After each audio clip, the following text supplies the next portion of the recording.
Yo, as always, like, share, subscribe. Now let's just get into it.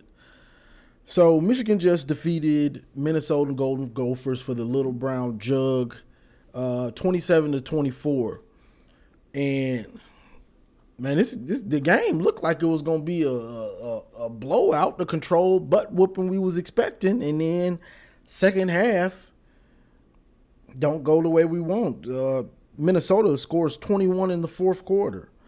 First half, Michigan is just doing we have more talent than you type thing. We're better than you type things. Running it here, getting sacks, getting big time run plays, picks, block punts. Zeke Berry took the ball from a guy. First half it was always looking good. Second half, third quarter, we get a field goal, and they also tried to open up the offense a little bit more with Orji, trying to get him more comfortable, it looked like.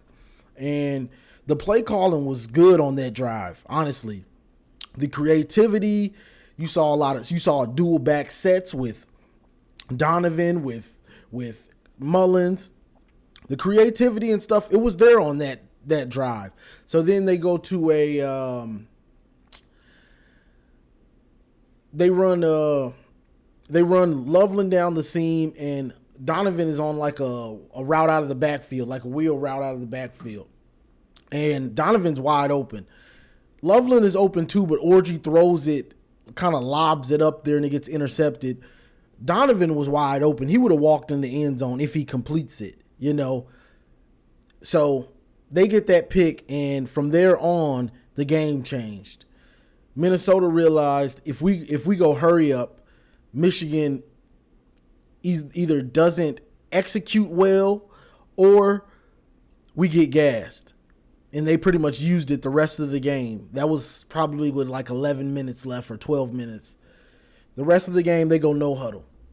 And, Michigan gets the ball back, the next drive, the play calling is very vanilla, just running it up the middle. They stop it.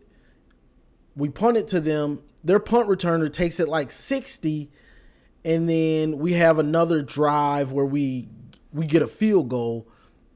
And then Minnesota scores another touchdown, and we get the onside kick, basically ball game. I think that's how it went for the most part. But yeah, second half, it was just a lot of things. I guess we'll start with the defense because it won't take too long. Defense, first half, Wink is putting together you get nothing first halves because they got that 3 before half. That tight end, the Minnesota player, he didn't catch that ball. He didn't catch it. So, but they didn't review it, and they end up getting a field goal. First half, that was beautiful. You putting together beautiful first halves. You just have to figure out how to continue it to the second half, Wink. You trying to shut me up, but you ain't all the way there yet. But Zeke Berry, big time play. The pass rushers, Mason Graham, Kenneth Grant, all them boys, they were collapsing the pocket and just causing hell. It was beautiful to see. I'm trying to see the sack numbers. TJ Guy had a sack. Mason Graham had 2 sacks. Kenneth Grant had a sack. Rashawn Benny had a half a sack. So they were doing well. The problem came in the second half when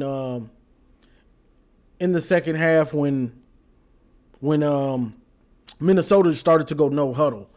That's where the problem came in.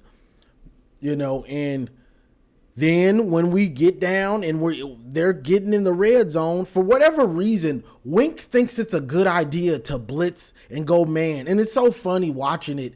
I know some people don't watch with the volume up, so you don't hear like Joel Klatt talking. And Joel Klatt is saying, it wouldn't be smart to go man down here. I doubt if they go man down here. And here goes Wink. Oh, like Wink is listening and challenging him. Like, oh, don't go man down here. Bet I won't.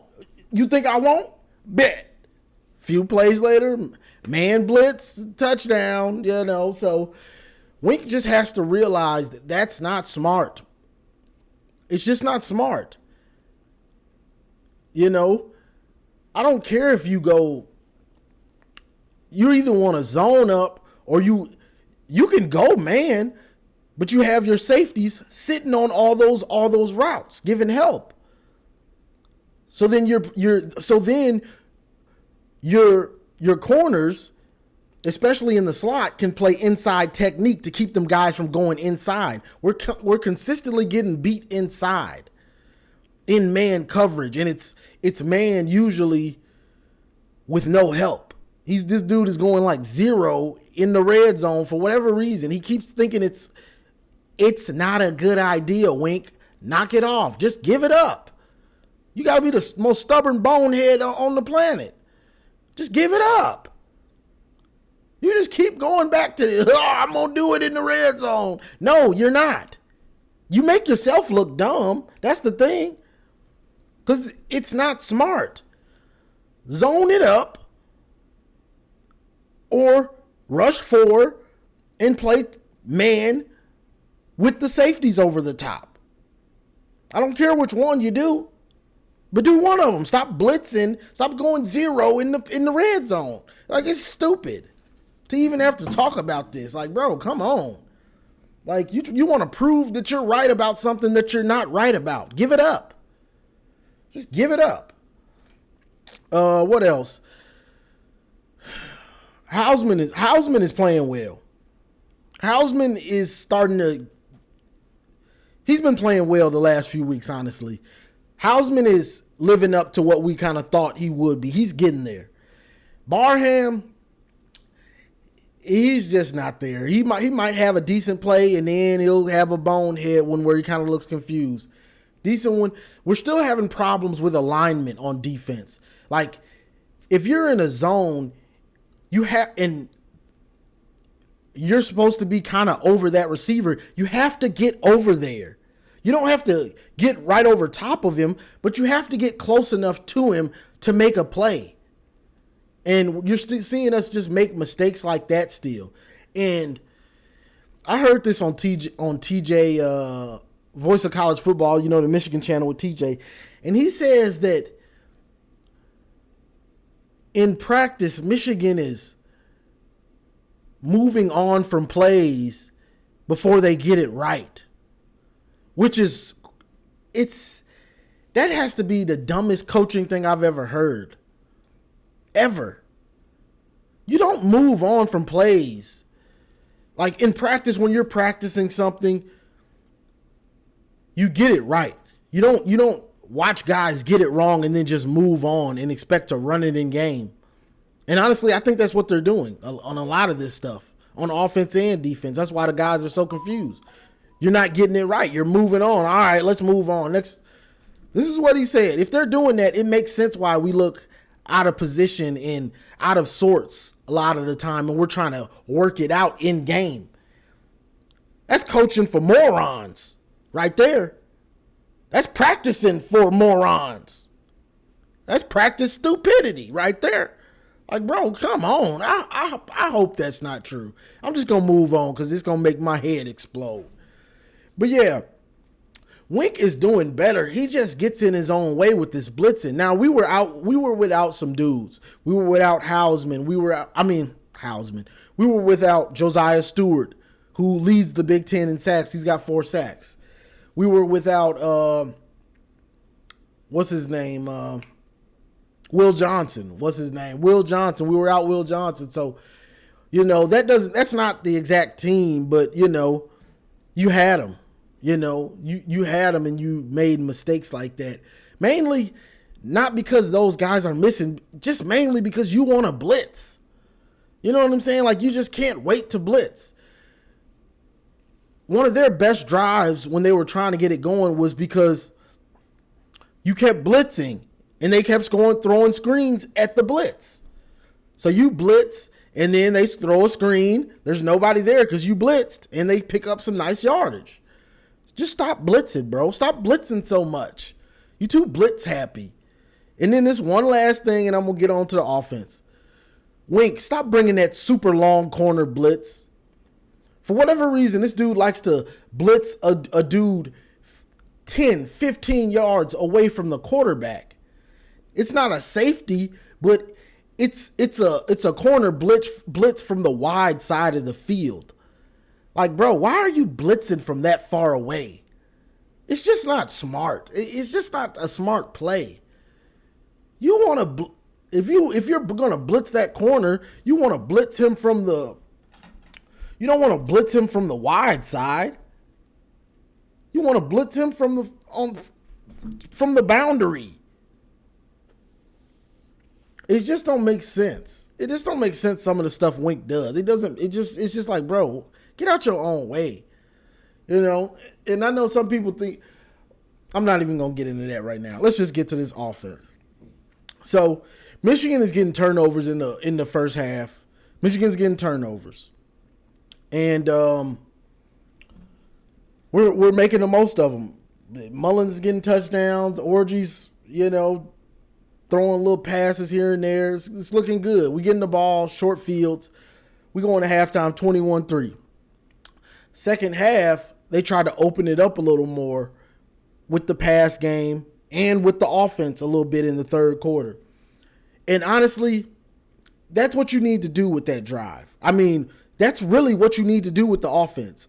Maybe they're saving it. I don't know. But what they were doing with Khalil in the third quarter with Khalil and Donovan both in the game at the same time, that's a lot of the stuff you need to be doing and the stuff that we were asking for. So we see that they do have it. Maybe they're saving it for the bigger games. That's a possibility.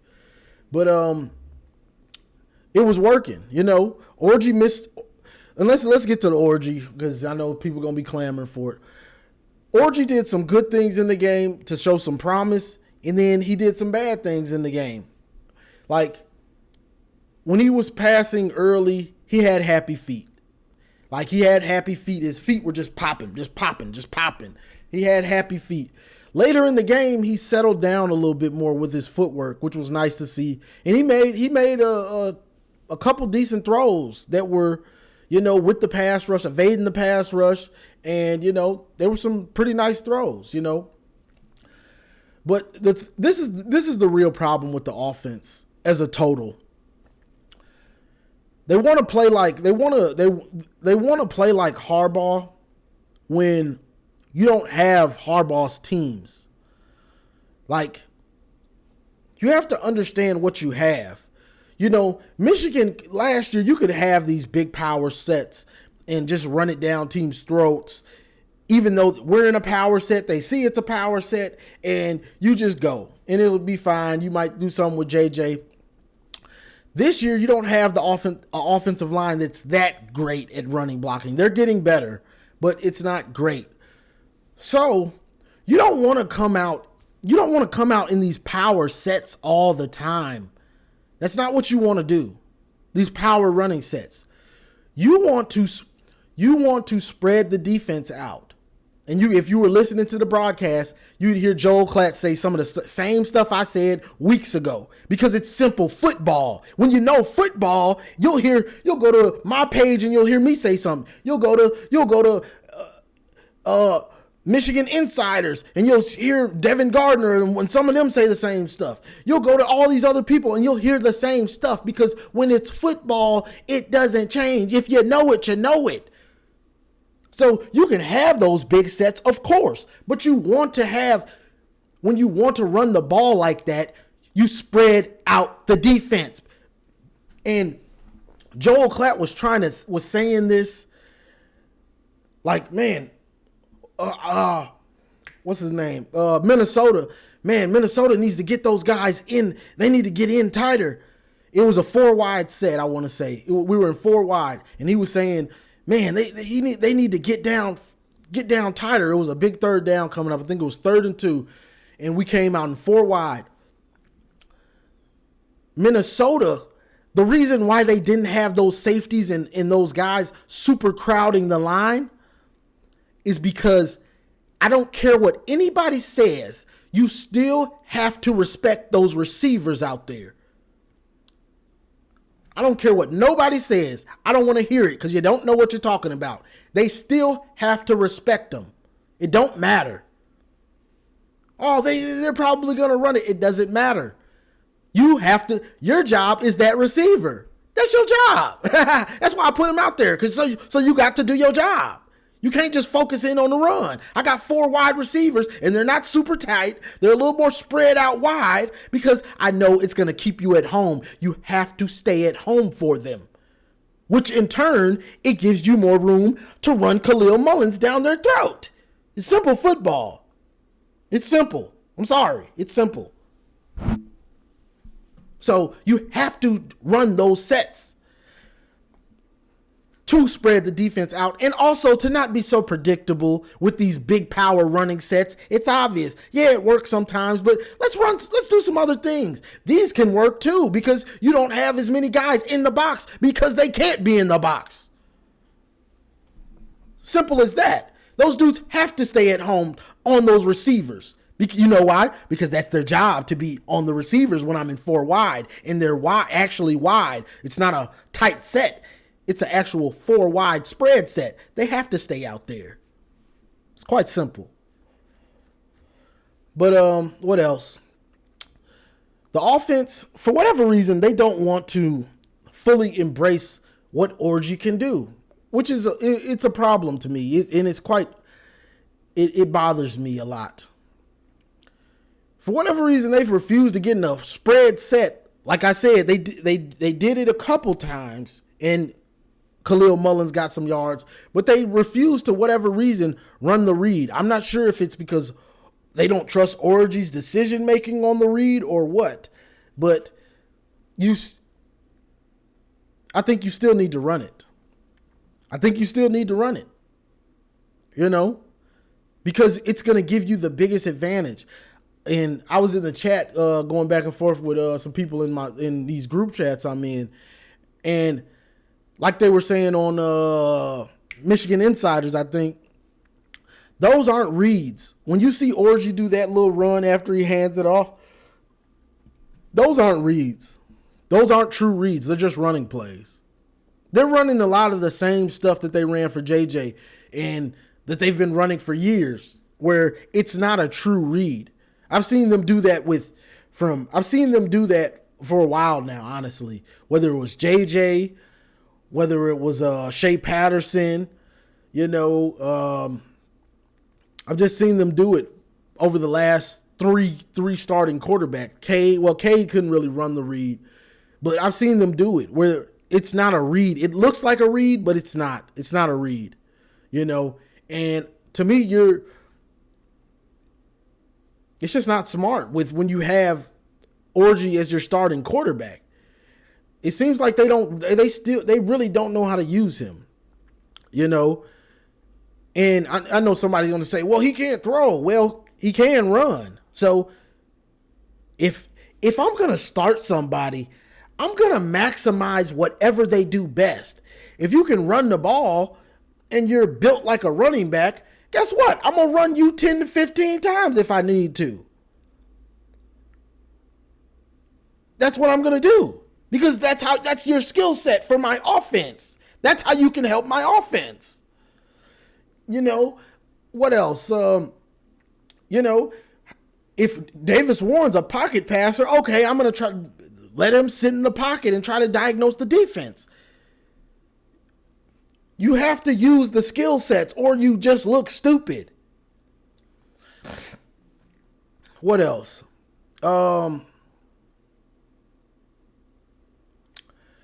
Some of the passing plays, I just don't understand what they're trying to do.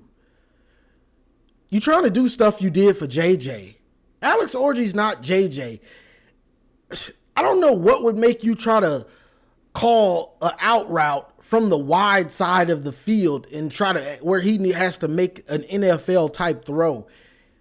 Even from the short side of the field, you kept calling these out routes. Those aren't smart throws. He completed, like, I think one of them, but the other 2 or 3, if he doesn't throw it in the dirt or double clutch and hold on to it, they're pick sixes. Kurt Campbell, So I just don't understand why you're constantly calling that play. These out routes, they're on top of it. Those aren't easy throws because if you miss an out route, it's usually a pick six.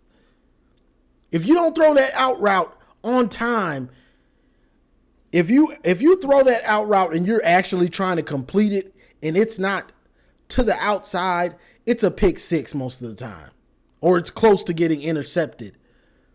So if you don't trust him, why the hell are you throwing out routes, calling out routes all the time? That don't make sense to me. I'd rather see you call slants on every single one of those. I'd rather see you call slants. That's the easiest throw. Joel Klatt was saying it also. It's obvious. Like, bro, if you don't trust him, why are you calling out routes? Those are pick sixes waiting to happen, you idiot.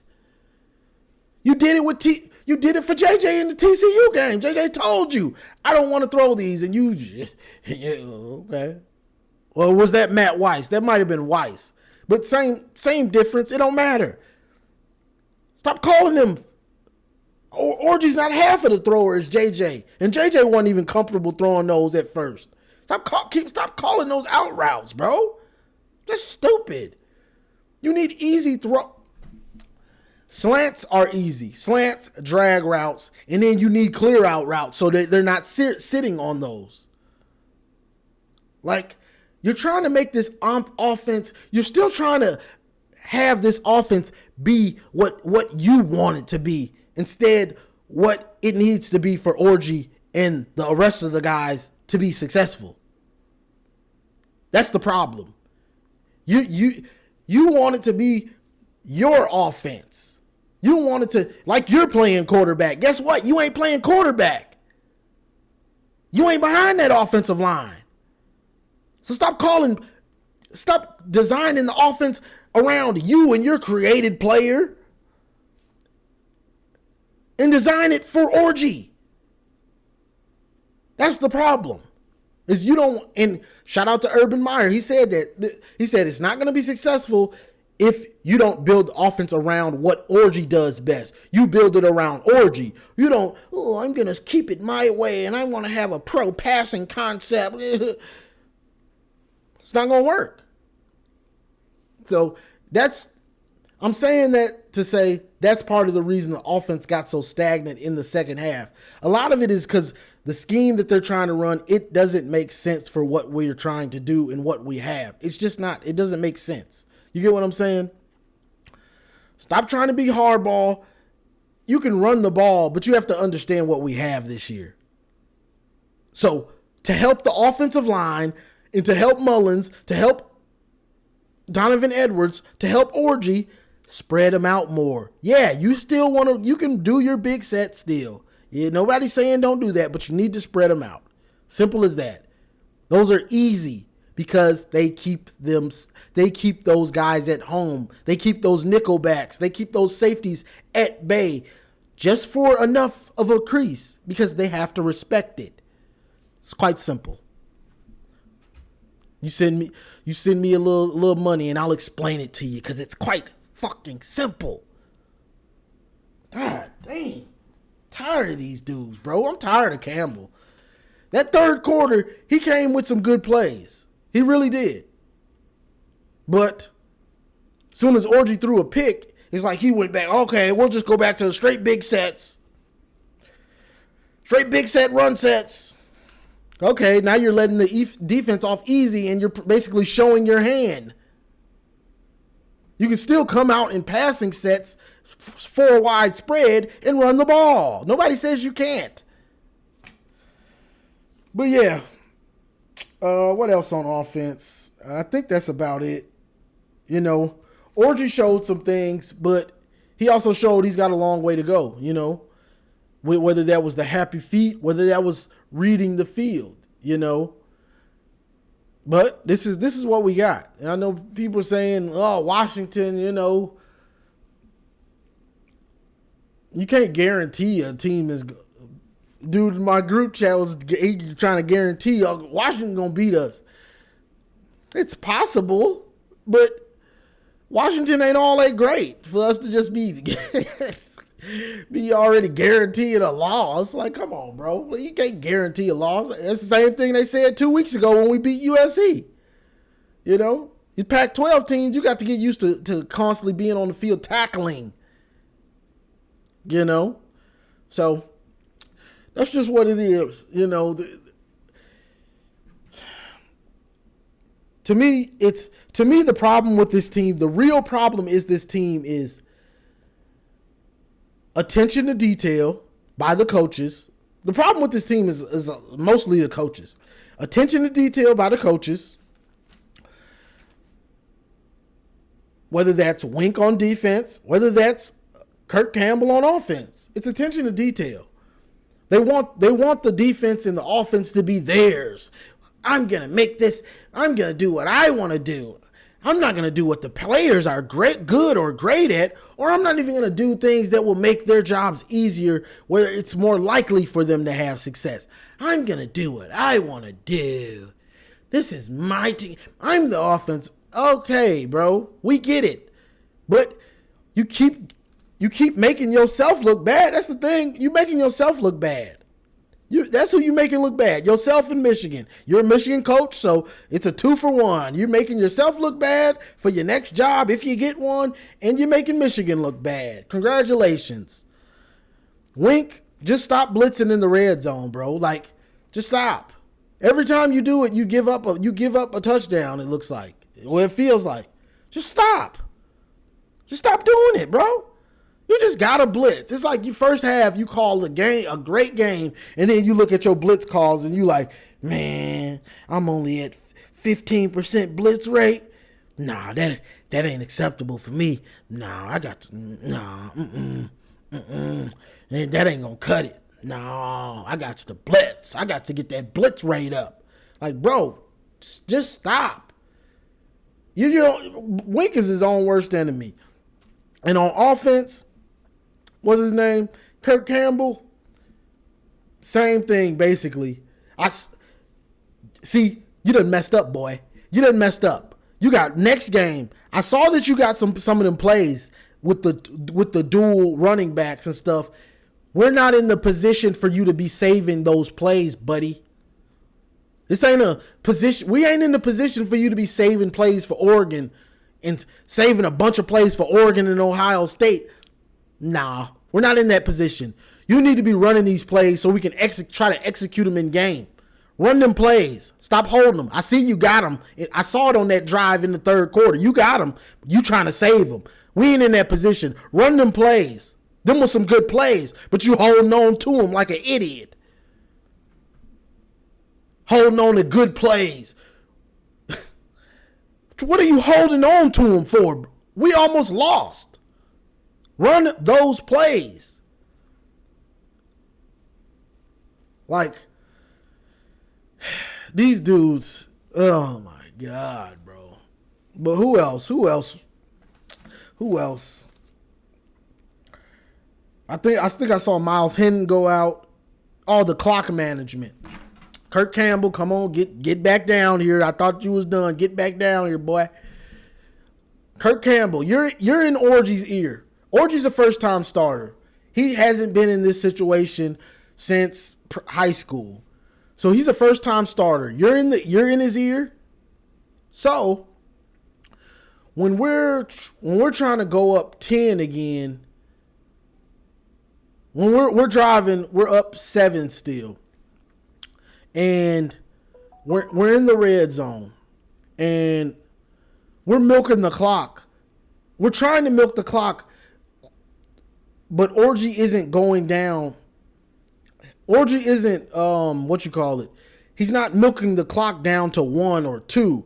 He's hiking the ball at 10 or 11. Kirk Campbell, you're in his ear, buddy. Why aren't you telling him, now, Alex, make sure you run the clock down to 2 or 1 before you hike this ball? Because all those seconds added up and it almost got us beat at the end. So he's a first-time starter. You're in his ear. What are you talking about? And especially their run plays. So why aren't you telling him, Alex, make sure to not hike the ball into 2 seconds, 1 second. And I know somebody's going to say, how do we know he didn't tell him? Because he did it multiple times. He did it about 2-3 times. If he told him, if he was telling him, he would have told one of those times, he would have milked that clock all the way. One of them at least. So he wasn't. He didn't. So that's the thing. It's just bad coaching. Like, bro, you got a first-time starter. You got the mic in the ear. You should be telling him. The last thing you should be saying is, Alex, make sure you milk this clock down to 1 or 2. It's bad coaching. Sorry. I don't care. No excuses for the coaches. We don't give them to the players. I'm sorry. They don't get excuses. I know people want to give the coaches excuses. Sorry, you don't get them over here. But in that second half, let's see. Hillman gave up a TD. Zeke Berry got worked a little bit. Hillman's going to be a player. I like Hillman. He's going to be a player. Makari Page got hurt. I'm not sure how serious it was. That'll be interesting to see how Hillman. I think Hillman will feel from Jaden Mangum is hurt. Wesley Walker's hurt. We got a lot of injuries right now. So it ain't looking good as far as the injury front, But the big thing this year is just to win. We just want to get out of these games. I know I was hoping it was going to be a controlled butt whooping. It looked like it was going to be a controlled butt whooping. And in the second half, it just all went bad. But the good thing is we got out of there, We got out of there. Still would like to see more twists and stunts from Wink. I'm not seeing enough of them. The D-line played pretty good before the no huddle and they start getting gassed. And if teams are doing this no huddle, Winky, you need to, once you notice they're doing that, you need to have Mason and Kenneth on the field. You can't be doing this, okay, let me let the backups play the first couple downs and then I'll bring in Mason and Kenneth. When they're doing no huddle, you can't afford to do that because you might not be able to get your difference makers on the field. So when you notice they're doing that, you got to get them dudes on the field earlier. It's just what you got to do. So maybe you don't have, they might not have the chance to extend the drive because you got your dogs on the field. You know what I'm saying? That's what it is right there. Bell, I thought he was hurt. He came back. He dropped a good throw by Orgy. The receivers, when Orgy throws you a ball in your chest, boy, you better catch that ball. I'm just, we can't afford. They ain't going to give him that many opportunities, and he might not see you or might not make that throw. When you get the opportunity, you better catch that ball. That's just a fact. You better make that catch, But Zavada hit a couple field goals. He's pretty much money, But yeah, that's it for the most part. Mullins ran hard. Donovan did okay, I guess you would say.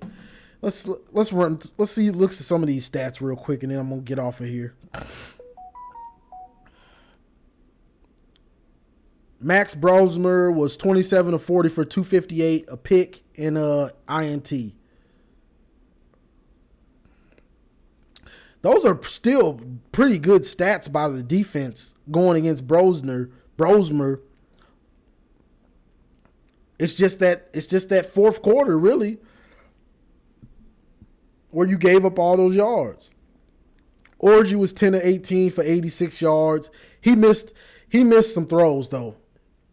He rolled out once. He scrambled out of the pocket, and he missed a deep ball. He didn't see him. He was just trying to get the first down, but he could have stopped and threw a touchdown. And then he missed Donovan for sure. And then he missed like an underneath route.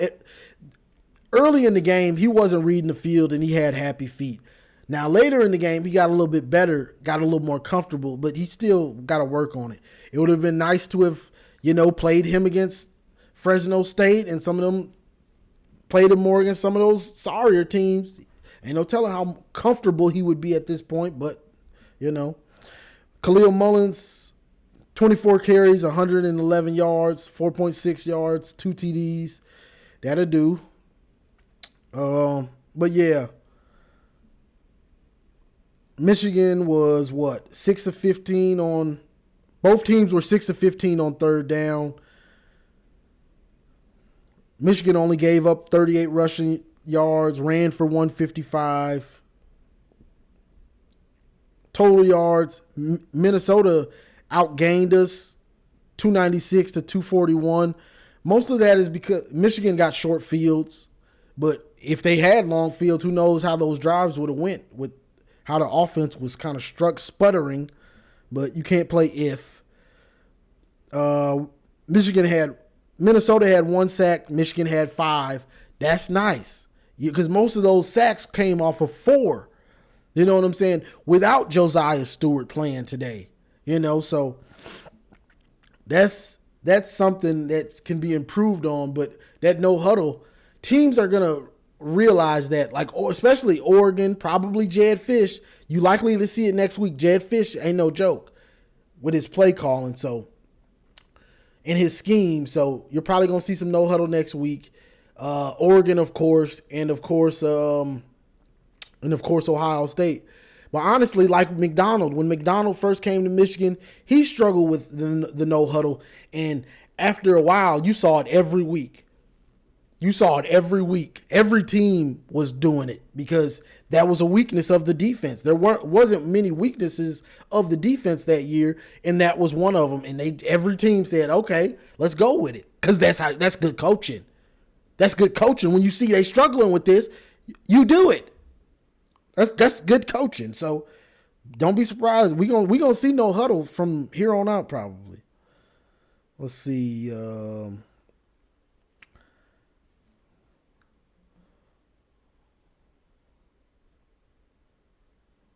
trying to see who fumbled. I think that was just a bad snap. Trying to get cute before while we run out the clock. Why are you even bringing that guy into motion, bro? Get in the eye. It's obvious we're trying to run the ball. We're trying to milk the clock. And this is just me, and I'm gonna get off of here. I hate shotgun when you're trying to milk the clock. When you're trying to run the clock out and you still got to run it. I hate shotgun at that point. Get under center, get in the eye, get in a single back. Why are you still in shotgun, bro? It don't matter if we get any yards. All we're trying to do is run a play so we can milk the rest of the time off the clock. Why are you in shotgun, bonehead? That ain't the player's fault. That's your fault for being stupid enough to put him in the shotgun. Doggone idiot. Like, some of this stuff is just coaching for I don't even know what to call it at this point. Coaching for morons? Like, I don't even know what to call it, bro. Like, why are you doing that? Get under center at this point. It's not like we haven't went under center and countless times in this game. We went under center probably at least 7-8 times in this game. So why not, when you're trying to run out the clock, get under center instead of having that shotgun with a guy in motion and the ball gets snapped right after the motion and we almost lose. Like, it's simple. It's the simplest stuff. The simple things that you don't iron out can come back to bite you. But this was a game of two halves. Michigan played well, very well on offense, defense, special teams in the first half. Second half, they didn't. They didn't play very well on offense, defense, or special teams in the second half because you almost gave up that punt return. So they gotta do something to bring that energy up in the second half. I'm not sure what it is. And the play calling gets vanilla in the second half. It does get vanilla. I saw that one drive where I saw a lot of nice things, but my question is, what are you saving those nice plays for?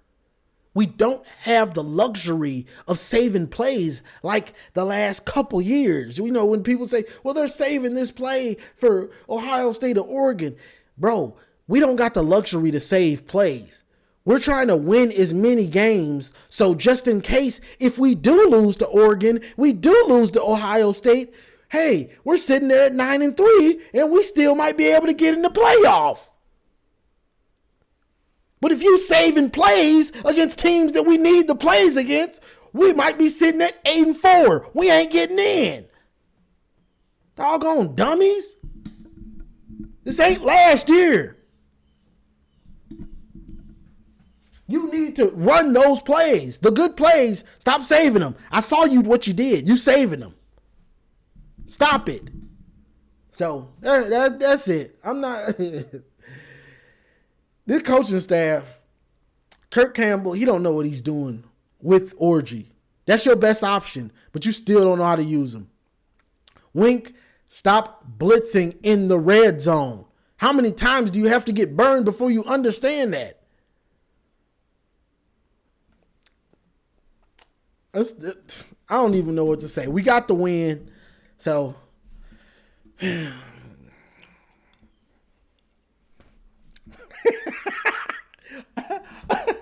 We got the win, but we got it in a sleazy way. I ain't like that. But hey, we still chugging along. As long as we winning, I can't even really get on them like I want to, but I'm going to get on them. Let me say that again. I'm going to get on them. But we just got to win, honestly. You know, and I said this a couple weeks ago, every game, it's possible we could lose. We just got to keep winning and chugging along and getting those dubs back to back to back, you know, and hopefully we can sneak one of those games we're not supposed to win. But we got to keep chugging along every week and just get out of there however we can get out of there. That's what it is this year. However we got to win, that's what we got to do. It wasn't pretty. Played a beautiful first half, second half. I don't know what was going on, and they got to get cleaned up. I hope you're executing plays on offense and defense in practice until it's almost perfect. If you're not and your guys aren't looking crisp and you're moving on, you might be in over your head, Sharon. And the assistant coaches, you take them with you. This is just speculation. I don't know for sure, but if he's doing that, that's a problem. And that explains a lot, honestly. But that's all I got for this one. Like, share, subscribe, and as always, go blue.